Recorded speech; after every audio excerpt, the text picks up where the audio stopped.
오늘은 우리는 이제 10계명의 마지막 계명인 10번째 계명, 즉 내 이웃의 집을 탐내지 말라라는 계명을 나누려고 하는데요. 이 계명은 좀 독특함이 있습니다. 어떤 독특함이 있냐면 내 이웃의 집을 탐내지 말라라고 시작하고 있고, 보통은 이 첫 번째 문장에 우리가 주목을 하는데, 사실 이 10번째 계명의 핵심 구절은 첫 번째 문장이 아니라면 마지막에 있는 내 이웃의 소유를 탐하지 말라가 더 부합할 것 같습니다. 또한 이것은 독특한 것은 이미 비슷한 계명을 우리가 나눴기 때문이죠. 8번째 계명에 뭐라고 되어 있죠? 도둑질하지 말라라고 되어 있죠. 굉장히 비슷해요. 다만 그 8번째 계명은 물건을 훔치는 행위에 초점을 맞춘다면 10번째 계명은 행위를 만들어낸 그 내면의 마음 문제를 건드리고 있다라고 볼 수 있죠. 그런 면에서 또 독특한 점을 발견할 수 있습니다. 뭐냐면 10계명의 모든 계명은 다 행위에 초점이 맞춰져 있거든요. 물론 그 이면의 마음 문제를 건들고 있지만 드러낸 행위에 맞추고 있는데, 이 10번째 계명은 대놓고 뭐에 집중을 합니까? 너의 마음에, 탐심에 관련된 이야기를 하고 있거든요. 여러분, 저는 이 계명과 관련해서 여러분들에게 영화 한 편을 추천하고 싶습니다. 이미 보신 분들도 계실 텐데요. 반지의 제왕이라는 영화 아시나요? 원래는 J.R.R. 톨킨의 그 동명의 소설을 영화화한 건데요. 3부작으로 되어 있거든요. 제가 가장 좋아하는 영화이면서 제가 좋아하기 때문에 추천하는 것이 아니라 이 탐심에 관련된 메시지를 우리한테 주기 때문이죠. 여러분, 이 영화를 간단하게 소개해드리자면 이 영화의 시작은 어떻게 되냐면 악의 제왕이라고 불리는 사우론이라는 그 존재가 절대 반지라는 것을 제작하는 것으로부터 시작을 합니다. 사우론이 이 반지를 낀 채 자신의 악의 제국들을 점점점 넓혀가죠. 근데 여기에 위협을 느낀 수많은 종족들이 연합군을 결성해서 이제 최후의 전쟁을 펼치게 됩니다. 수세에 몰렸지만 이 연합군이 어떻게 하냐면 이 연합군 중에 한 왕이 사우론의 이 손가락을 이렇게 잘라냄으로 인하여서 그 반지가 날아감으로 인하여서 그래서 사우론은 소멸이 되고 이 전쟁은 연합군의 승리로 끝나죠. 하지만 수백 년이 지나고 난 뒤 사우론의 세력이 다시 한번 일어나기 시작하고 이에 부응하듯이 절대 반지의 행방도 사람들에게 회자되기 시작을 합니다. 그러면서 그 반지를 쟁취하기 위한 수많은 군상들의 어떤 그 다툼 이야기들이 그 영화에 기록되고 있는데요. 문제는 뭡니까? 여러분 보신 분들은 알겠지만 이 반지를 잠시라도 마주했던 존재들은, 이 인간들은 거기에 탐심을 강렬하게 느끼면서 저 반지를 얻기 위해서 막 싸우기 시작을 해요. 그리고 그 중에 최고의 인물은 누굽니까? 골룸이라고 표현되는 인물을 알죠? 이 캐릭터들은 다 아실 것 같은데요. 계속해서 그 반지를 향해서 My precious, my precious라고 외치면서 지나친 탐욕을 발휘하고 그 몰골은 어떻게 됩니까? 완전 막 괴물과 같은 몰골로 변질되어 버렸죠. 골룸이 바로 그 반지에 완전히 취해서 자아가 분열되다 못해 자아가 소멸된 그런 캐릭터를 상징하는데요. 근데 골룸만 그런 것이 아니라 골룸은 극단적인 사례일 뿐 모든 반지를 둘러싼 그 모든 인간들은 그 탐심에 사로잡혀가지고 막 흉측해지는 그런 과정을 겪고 있습니다. 그래서 어떤 이는 그 반지 앞에 완전히 그 반지의 탐심에 무너져서 넘어진 사람도 있고, 어떤 존재들은 그것에 대해서 이긴 듯 하나 좀 더 뒤에 가면 다시 한번 거기에 매몰되는. 그러나 끝까지 탐심을 견디며 이 사우론이라는 악의 힘의 근원이 되는 절대 반지를 파괴하기 위한 여정을 이 3부작을 통해서 그려내고 있죠. 어마어마해요. 근데 저는 여기서 여러분들이 영화를 보셨으면 좋겠는데 여러분들에게 함께 나누고 싶은 것은, 보신 분들은 알 거예요. 절대 반지라고 하는데 사람들은 저 반지를 갖기만 한다면 절대적 권능을 얻는다라고 다들 믿고는 있는데, 여러분 영화 보신 분들은 아실 거예요. 능력이 없어요. 그 반지 끼고 갖고 있는 사람 아무 능력이 없습니다. 그 능력이라고 해봤자 뭐 하나 있습니까? 그걸 끼는 순간 모습이 감춰진 그 능력밖에 없어요. 물론 이것도 여러분 우리 바라는 능력이겠지만, 여러분 이게 우리가 절대자가 되게 하는 능력을 선사하지는 않잖아요. 여러분, 저는 이게 작가가 얘기하고 싶은 숨은 메시지가 아닐까 싶어요. 사람들이 저걸 가지게 된다면, 절대적인 힘을 갖게 된다는 믿음 아래 그 반지를 갖기 위해서 아웅다웅하지만 실제 그 반지의 능력은 고작 그걸 가진 존재를, 그 존재의 그 어떤 자취를 감추는 것, 그 자아를 소멸시키는 것, 그 정도 기능밖에 없다라는 것을 우리한테 선사한 것 같아요. 그 결과물이 골룸이죠.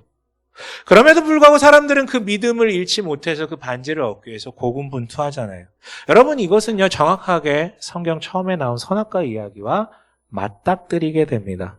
마귀의 거짓말 앞에 사람들은 굳게 믿습니다. 저 선악과를 먹기만 한다면, 내가 가지기만 한다면 나는 하나님과 같이 될 것이다라는 믿음.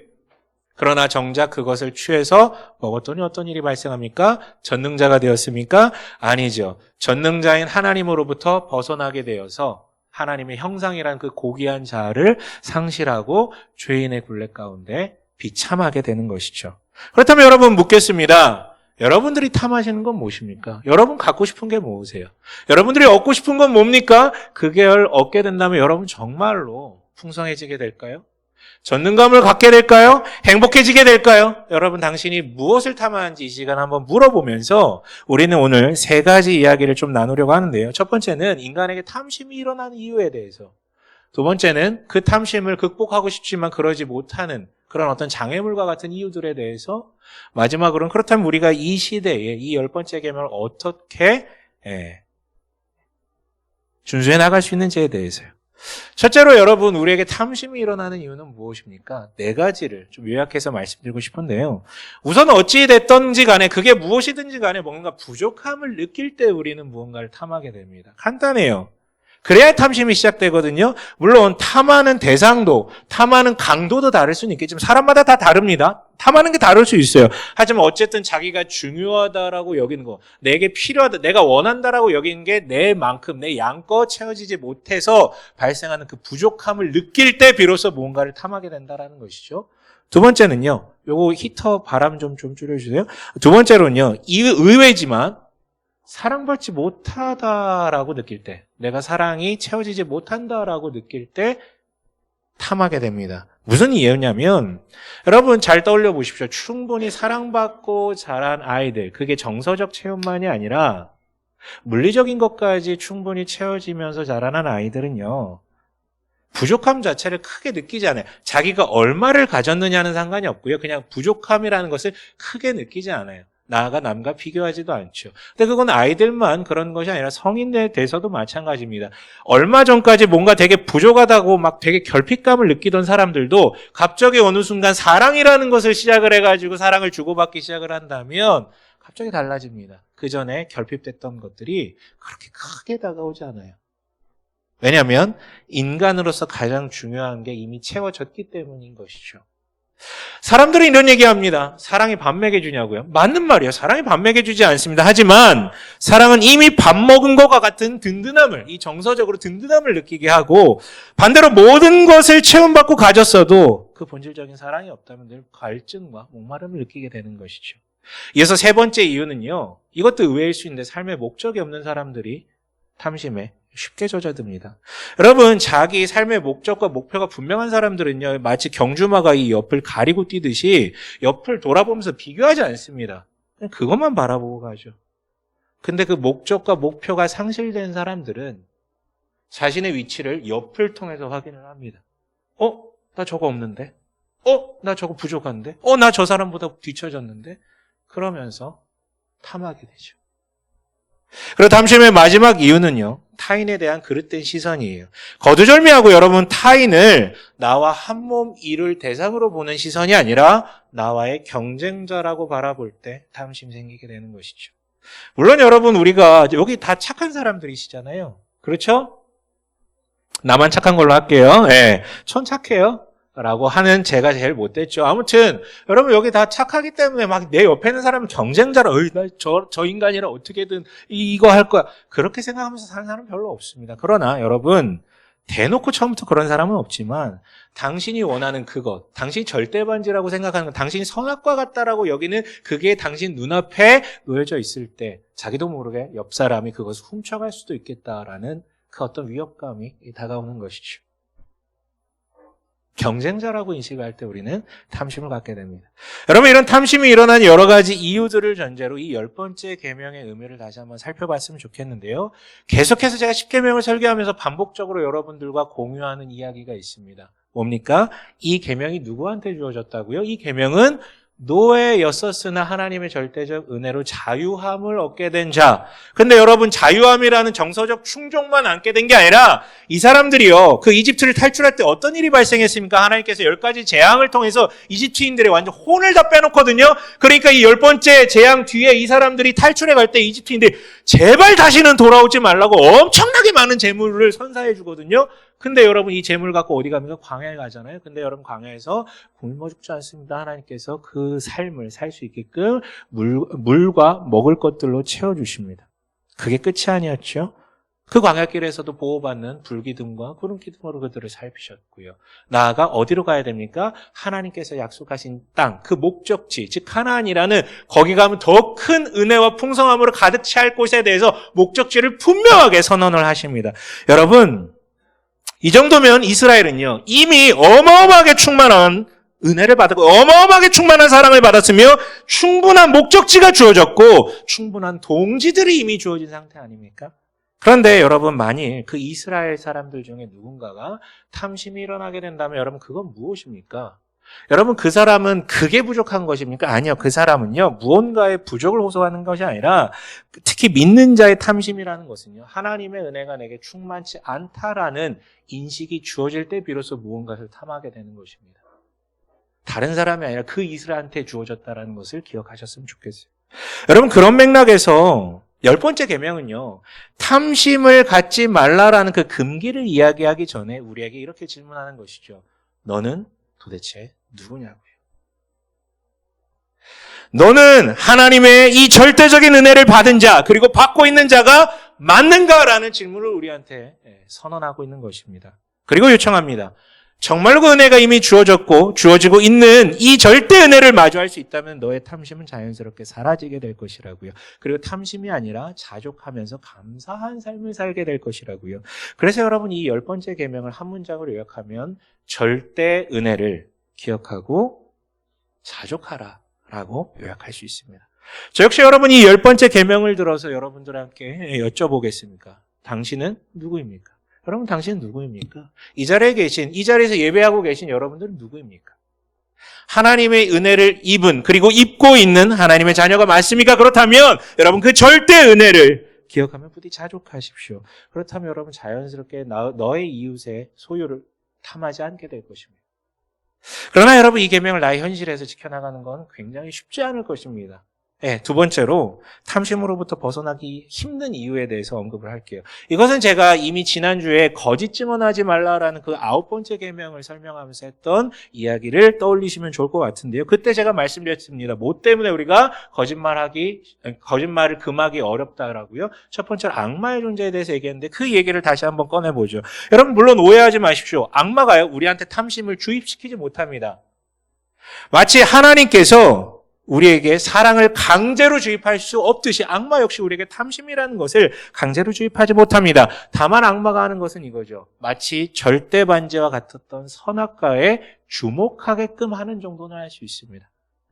여러분, 그 사람의 당신의 본질적 욕구와 관련된 그 선악과와 같은 것을 계속 쳐다보게끔 주목시키게끔 하는 것이죠. 그게 쾌락이든 명예든 권력이든 재산이든 관계든 마치 내 입장에서 저것만 내가 갖게 된다면 하나님과 같이 될 것 같은 그 전능감을 선사할 것 같은 행복감을 선사할 것 같은 그 무엇만 바라보게끔 유도할 수 있다면 악마의 일은 다 끝납니다.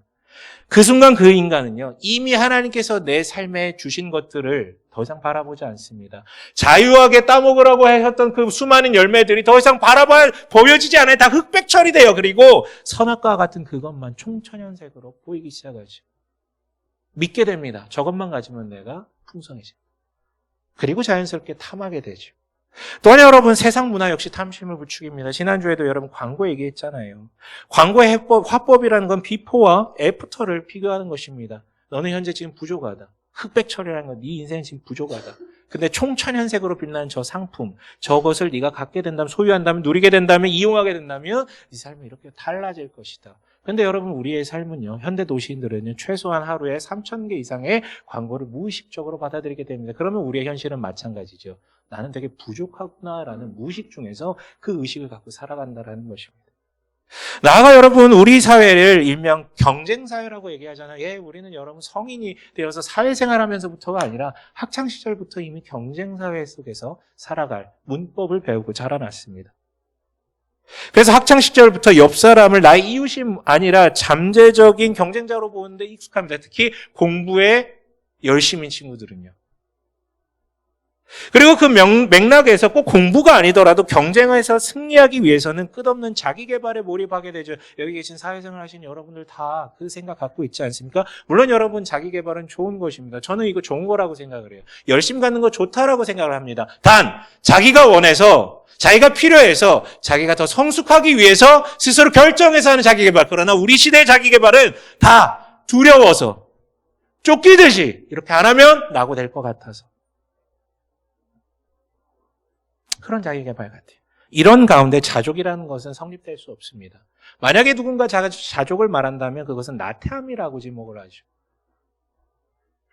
역시나 우리를 부족하게 만듭니다. 여러분이 모든 우리가 살고 있는 문화는요, 한마디로 우리를 늘 부족하다고 느끼게끔 머리로든 마음으로든 무의식 중에서든 부족함을 느끼게 만드는 심리 체계로 구성되어 있어요.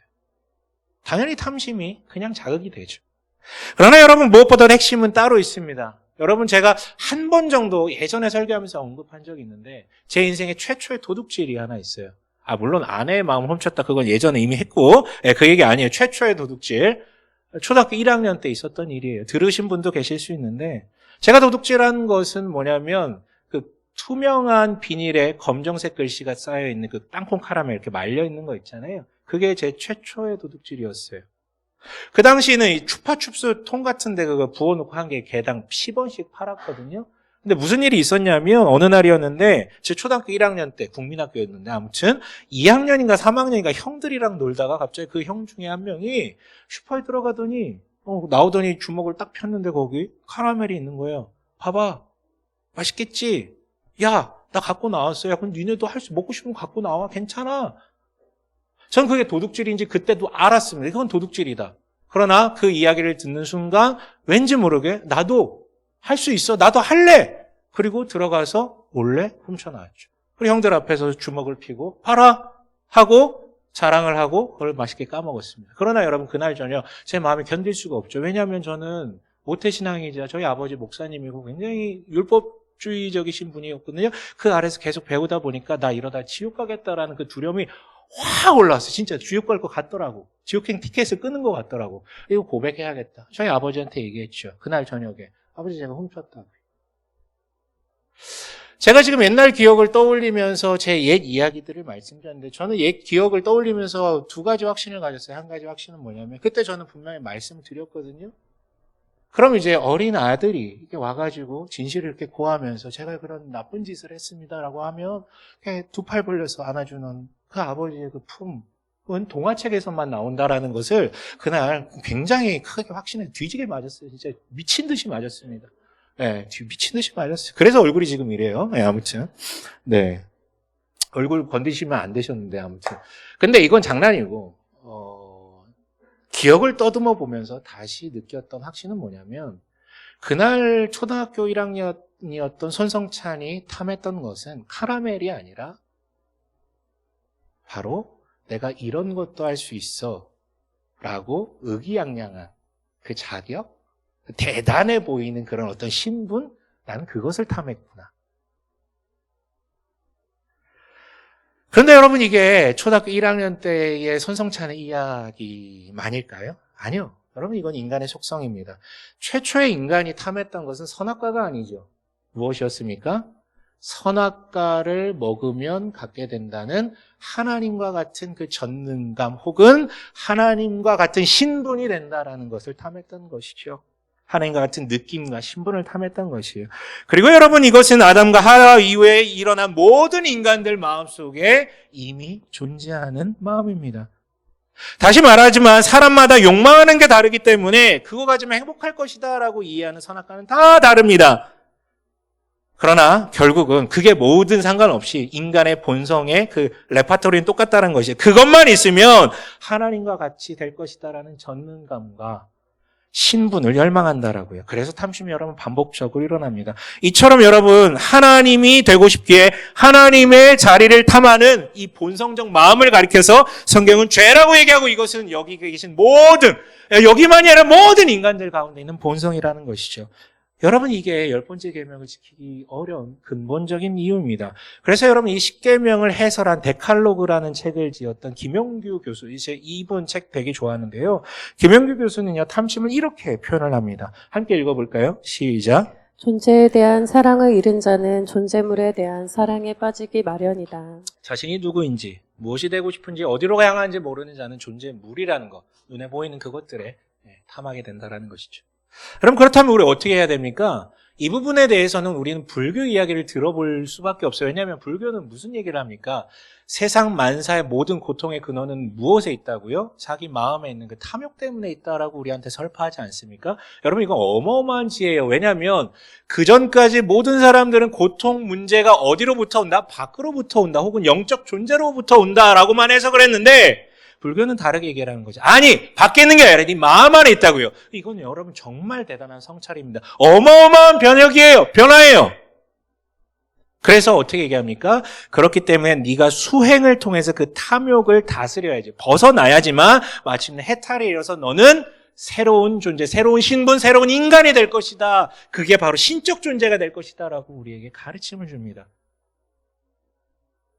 성경은요, 그 문제인식에 정확하게 동의합니다. 밖에 있지 않고 마귀에게 있는 것이 아니라 바로 우리 내면에 있다라고 정확하게 동의합니다. 그러나 해결 방법은요, 정반대입니다. 불교는요, 수행을 통해서 탐욕으로부터 벗어나야 한다고, 벗어날 수 있다라고 말하죠. 결국 네 노력의 문제, 네 의지의 문제입니다.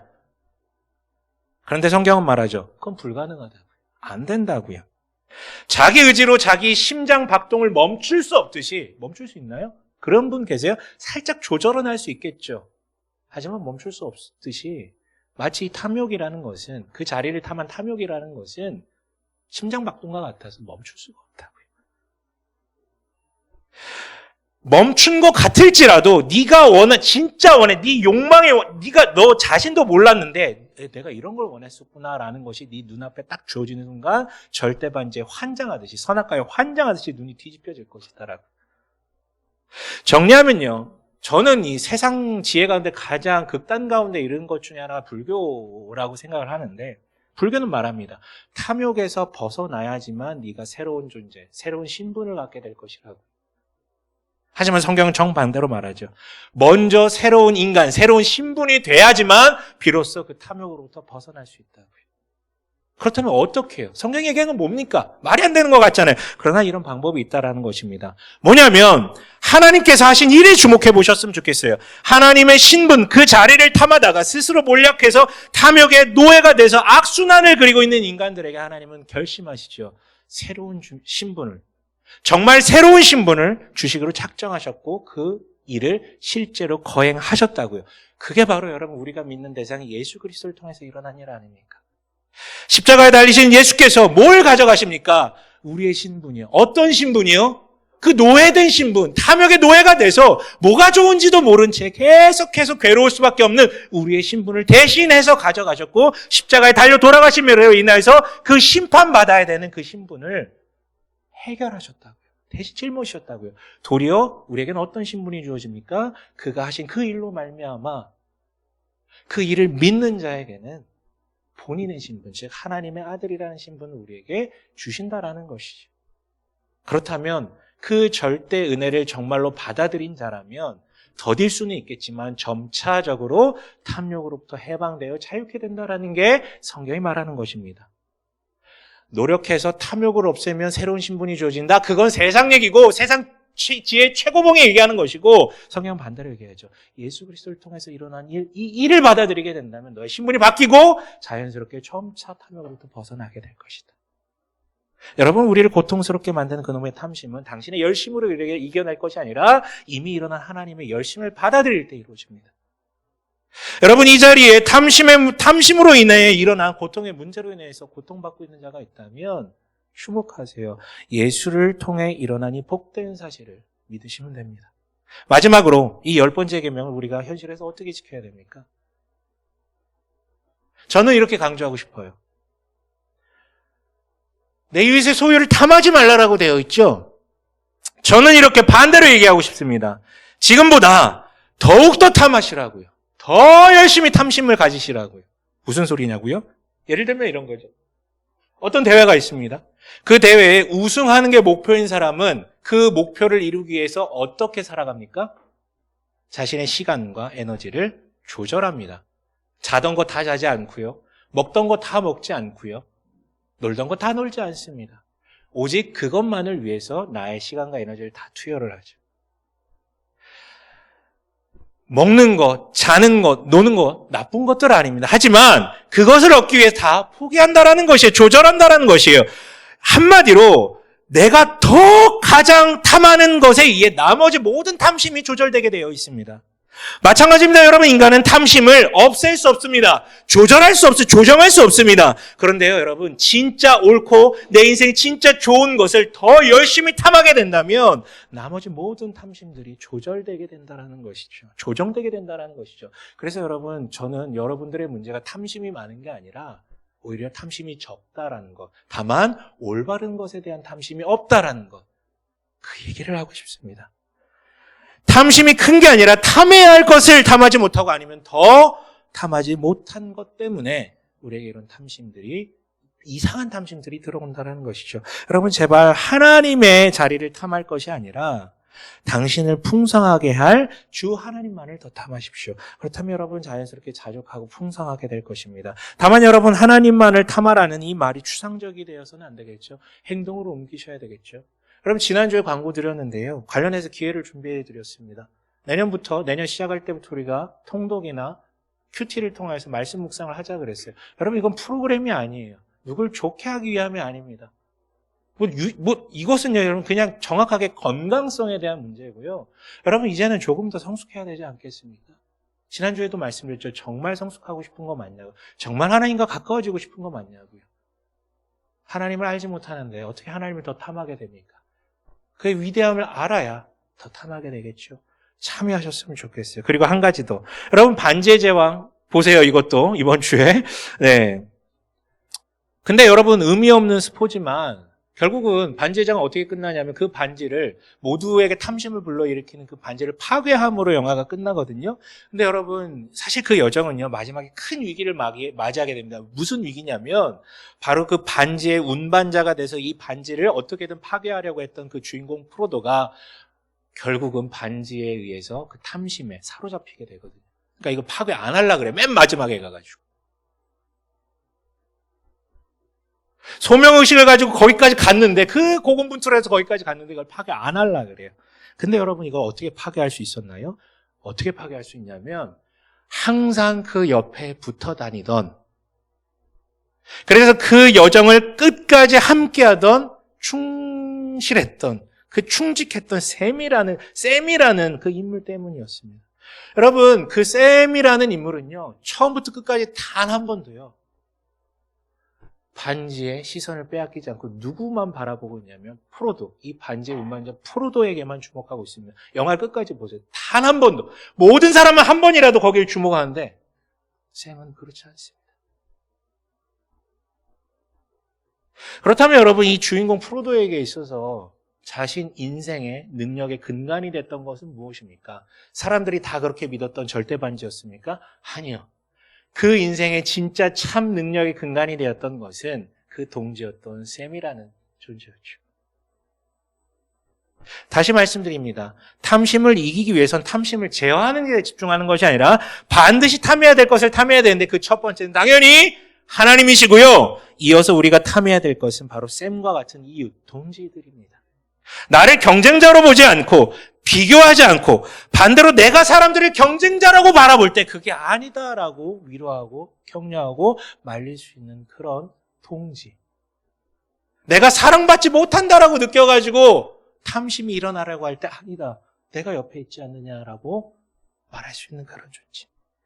그런 묵묵히 그 여정을 함께 걸어갈 수 있는 샘과 같은 이들을 탐하셨으면 좋겠어요. 근데 저는 그런 샘과 같은 이들이 바로 교회 안에 있다라고 믿습니다. 여기서 찾으셨으면 좋겠어요. 여러분, 이로써 십계명 전체를 마무리하겠습니다. 십계명을 요약하면 우린 다 아실 거예요. 십계명만이 아니라 모든 율법의 요약이죠. 하나님을 사랑하고 네 이웃을 사랑하라는 그 요약. 아니요, 저는 다르게 이해하고 싶습니다. 저는 분명히 말씀드리고 싶은 것은요. 십계명은요. 하나님과 이웃을 위한 계명이 아니라 누굴 위한 계명이라고요? 너 자신이 이 땅에서 하나님 나라를 풍성하게 살게끔 하기 위한, 너의 인생이 풍성하게 살게끔 하기 위한 그런 계명들이라고요.